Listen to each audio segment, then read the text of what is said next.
all you crazy cats and kittens out there in pod person land, welcome back to another episode of For the Love of Movies. I'm Sean Farr, and today we're going to be talking about Finding You. So this is the creepy sort of fan fiction that is supposedly directed at 12-year-old girls, but is really just an excuse for old cat ladies to fantasize about situations that would require a restraining order if they involved a normal ugly fat dude instead of a sparkly sitcom version of Kit Harington. Would you mind taking this to the gentleman in the corner? You? Are you stalking me? Why is Bucket Rush in the dining room? What? Nora, dear.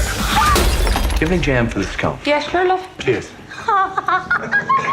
Now, this movie is just dumb from start to finish, and it's about as predictable as one of these things could possibly be.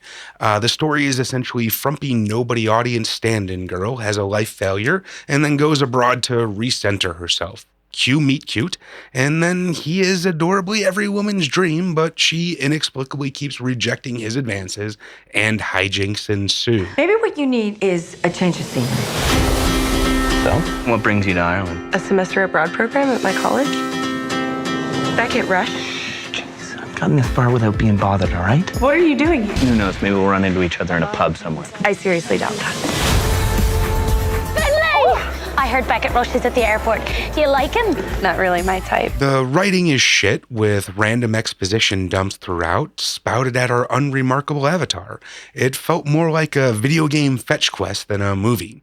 We just keep running from NPC to NPC, getting more random details thrown at us, none of which really matter to anyone or anything, other than the fact that this movie really just needs to find a way to fill time. I'm looking for something real. Well, I'll be your personal tour guide. Trust me. I don't. Is that Beckett Rush? Come on. If it isn't my favorite fella. Drinks are on me! I'm told we've got a fine young fiddle player in the audience. I'm gonna kill you. Yeah, just after you play. The acting was mostly fine, I guess, with the big exception of the main guy. Everyone else at least seemed to be in the same movie. The Kit poster, though, was just weirdly out of place the whole time. The character was supposed to be like this male equivalent of the manic pixie dream girl, but it really just came across like 80s sitcom camera mugging.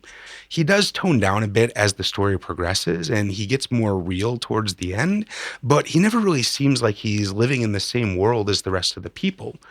Now, that might be done intentionally to show how actors are not real people, and that is one of the few things that I do agree with Hitchcock on. But here it just serves to make that whole world look and feel completely imaginary. It's not in a sort of commentary on the state of modern Hollywood sort of way, more just like a shitty movie sort of way. Now, it doesn't matter what the notes are, it's how you play them. Finley Sinclair, you're actually not so bad when you decide to have some fun. You're not so bad yourself. But we don't even like each other. We're just too different. Definitely keep this from my parents. It's rather obvious. What planet do you think I live on? Now, visually, it is fine, getting a lot of mileage from the natural beauty of the Irish landscape, but the fake Game of Thrones set stuff was just awful, and it's just not clear if they were making fun of the quality of the CGI on Game of Thrones, or if this movie could just only afford really shitty CGI, and they just kept showing it, like not even trying to hide it or how crappy it was, just full screen, another cartoonish dragon flying past, then another. If you really care about him, don't get in the way. You just gotta trust me. I try. I'll be staying here for the next few months while we film. And oh my God, don't even get me started on the ending. It feels like they got to page 90 in the script and ran out of printer paper and just tried to jam the whole third act on the back of the last page. All of a sudden, our plus-sized avatar girl is, as compared to her waif model nemesis, is narrating to us that when she hasn't done this once in the entire movie. And it just makes the last few minutes seem so much more forced than it already was. But to be honest, I'm kind of glad they did, because that shit really could have been dragged out for another 20 minutes if they really wanted to. And ain't nobody got time for that shit.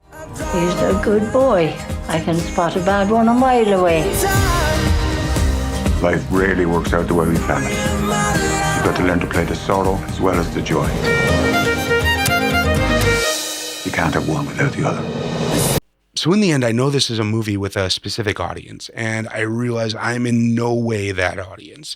But also I am hopeful that that audience will see this for the pandering tripe and trope-full bullshit that it actually is. And maybe they will even demand better. I mean, unfortunately, history really tells us otherwise, but, we can always hope. And then also, just as an aside, I'm really just kind of curious how the real Kit Harington feels about this thing.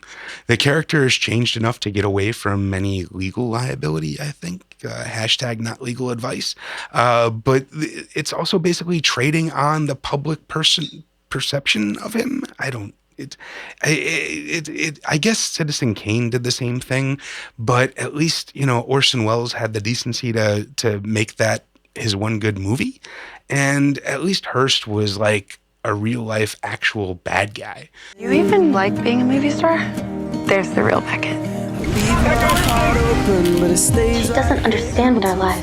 We should probably keep all this between you and me. I'm just trying to protect you. He's living two lives and he can't decide which one he wants. But anyway, this has been Finding You. You've been watching For the Love of Movies. I'm Sean Faw. Thank you for joining us. Make sure you like, comment, subscribe, do all that stuff, and leave a comment and tell me what I should watch next. And then check out all the other shows on the Fawcast Network.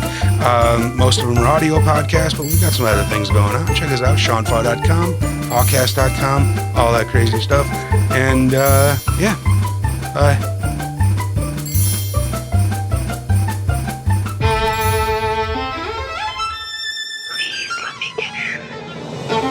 Your technical execution is brilliant, but there's no passion in your play. So much for prayers.